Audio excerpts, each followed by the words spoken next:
Suppose at first I will create one base shape for arc creation. Click here on line, specify first point, make ortho on, take your cursor on this side, suppose length is 700, enter.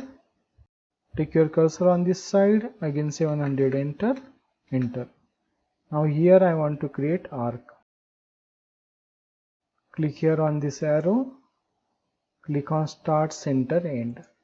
Suppose I will give start point here, center point here.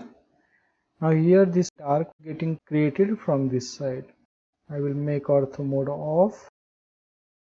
So I want to create this arc from this side.